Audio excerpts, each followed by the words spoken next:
You're welcome. My name is Ayobami. I'm your host for this channel.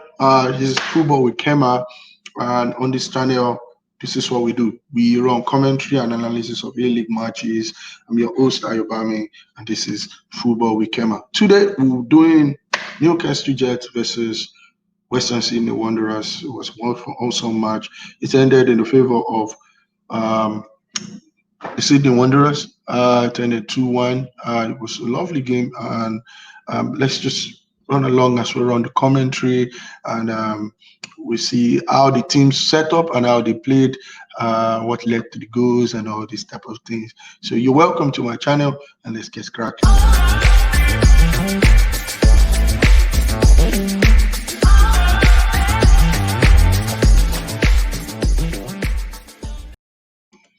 So let's start with tournament news. The FFA got separated from the A-League, which was, I think, it was a good one for the A-League and for the stakeholders, and now they can plan themselves. And we hope they come up with great ideas to move the league forward. And we see, I hope to see wonderful things begins to happen in the league, just like we've seen in other leagues of the world.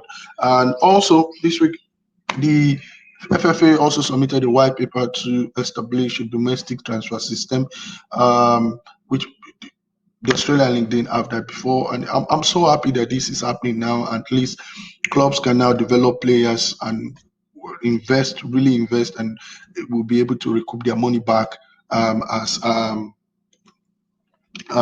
they invest in all these things. So that was what happened within the week that might play on the mind of the players in these two teams that were facing off. So let's go to the club news. What happened in the clubs that might affect the mind? We need to look at all these things as we analyze this match. For the Newcastle Jets, the owner lost his license, and thanks to the consortium of all other stakeholders in the league who came to the rescue, and the players can be rest assured that they're going to participate in this season's A-League, and also that their contract are safe. For the Western Sydney Wanderers, they signed Jordan Mudge. Oh, if you didn't hear, yes, they signed Jordan Mudge. He's an experienced midfielder. I watched him play for Newcastle, for Crystal Palace in the EPL. He's an amazing player. And I think that will add a top-notch midfielder to their ranks. So for the match itself, let's look at what news was going on with the match itself. We look at both teams lost the previous matches, so I think for this game they were really prepared and were keen to impress us, which they did. They did a wonderful job during the game. It was a lovely game. I really enjoyed it. It was a lovely one. I think it's a great advertisement for the A-League. For that, Carl Robinson, the coach of Western Sydney Wanderers, was also returning to the Jets for the first time after leaving them. So I think the Jets player must be thinking, yeah, we're going to show him. He left us, something like that. I was just thinking to myself. So let's look at what formations did each team use for this game. They both came up with the same formation. They went for the same kind of formation. For the Newcastle Jets, they had Yoel and Nigeria on after impressing and showing glimpses of themselves in the previous matches. For the Sydney Wanderers, it was the return for Mula and with Bini going to the bench. Bini was also facing his former side. Then there's Bacchus, who really impressed in the former match. Russell, who really impressed in the last match, also returning to the first 11. Trossi was put in the middle there to run the midfield. So he did. He had an awesome game. So we move to the important moments during this game. It was an awesome one. The first 10 minutes was all Newcastle Jets, and they were on it, and they really with your impressing in the first couple of minutes, and then really giving it to the Sydney Wanderers. But I believe the Sydney Wanderers had learned from their first match, and they really stuck um, themselves up. The Sydney Wanderers were playing with wing backs, as you can see from the formation. They were playing with weak backs, as you can see. Akulani and Russell was to join the defense whenever they are defending, and whenever they are attacking, they are to join the midfield. And this really helped them to have a defensive low block, which allowed them to combat the wing play of the Newcastle Jets, and also build quick counters quick play when they are moving forward on the offensive. And I think they are building with quick passes in between themselves, because I don't really see anybody in that team that's a speedster that could take the ball and run with the ball, or run on the wings and create some wonderful crosses in. But I think Carl Robinson has done a good job with this, and I think they're going to get much better as the season goes on with it. So in power moment. Another thing I should notice with this formation is that the back line had three defenders always in the defense. Every time the ball is coming in, there are three people in that space who could really help them block the shots. Like we see in this scenario here, as soon as this was towards the end of the match, but this was how the Sydney Wanderers played all through the match. They had three defenders in that box 18. So anytime the Jets had crosses in, there are three people there who could deal with the ball. And I think they learned that from the last match, where they were stretched from the wings, and they put that. I think that is good implementation from Carl Robinson. That's an awesome one. We'll go back to the Newcastle Jets. So as the match went on, it was an amazing one. And the Sydney Wanderers, after being bombarded, they eventually after being bombarded, they came up and surprised the Jets. I think Magush, who was in the back line as a goalkeeper for the Sydney Wanderers, really had a wonderful game in the first half. He had had a couple of saves before this moment. It was from a corner kick. Trossi crossed the ball in, and before we knew it, Ziggy had knocked the ball in. And I think it was how do you say it? It was off play, because the Jets were on top. The Jets were on top, and I thought the Jets were going to take the lead. But then this happened, and it spun the game around, because the Jets were stunned, and it gave the Sydney Wanderers an upper hand in the game. Even with the gameplay showing that the Jets were on top, the Sydney Wanderers has got the most important statistics of the game, which is the goal. And Muller also had an important moment in the game. He scored a fantastic shot from outside the box 18, but it was ruled out for offside. When I saw that, I was like, "Ooh!" I really thought that was going to stay, but you can see here that it was an offside from course. It was an offside, and it was rightly ruled out. So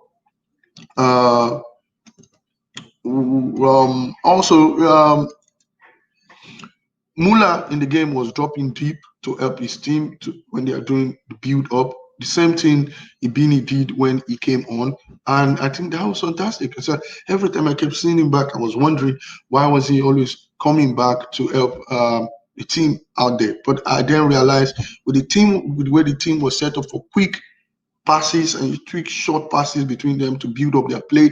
It was fantastic to see Muller understanding that how you really using him that way for that match. Like I said before, the goalie was good between the lines. He had some shots from outside from the Newcastle Jets, but he was good. So now let's talk about the Jets. As for the Jets,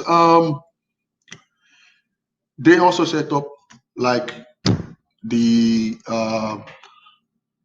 Western Sydney Wanderers, but the difference between them was they could use the wings through UL and Patrupus, Petratos, but they also had Negerin, who was orchestrating everything in the midfield, and he really had a good game because he though they could go to the wings, but everything was going through him, and he really controlled that midfield very well.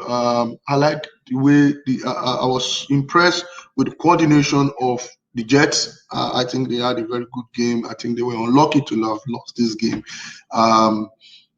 And so we go from there. The Jets formation, like I said, was like the Western Sydney Wanderers, but also they could play with because in the midfield or any part of the pitch because they had Nigerian who could work in the midfield. UR was an handful in this game. He really pester on the wings. I think UL needs to work on his first touch and his final output. The final output is really important. If he just add that to his game, he'll be awesome. He will be awesome. In the first half, I see a couple of long balls targeting O'Donovan, who could just fling. They were open to fling the ball up to UL, and it almost paid off in the first half in the 32nd minute. I think that moment was a very important moment. It could have been a penalty. I don't want to compare with the EPL, but I'm sure if it was in the EPL, I'm a bit sure if it was in the EPL, that could have been given as a penalty. And that was an important moment because that would have given the Jets an opportunity to equalize, and the game would have been balanced again. Maybe it would have ended up in a different way, but then it wasn't given. And like the commentator said in the game, the VAR only checks for obvious error.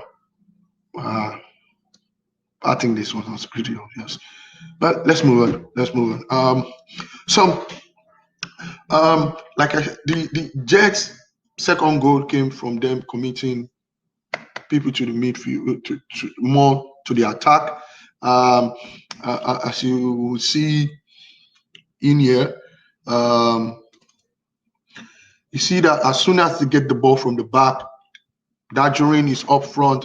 The two midfielders who are supposed to stay in the midfield and cover for the back line are also joining the attack.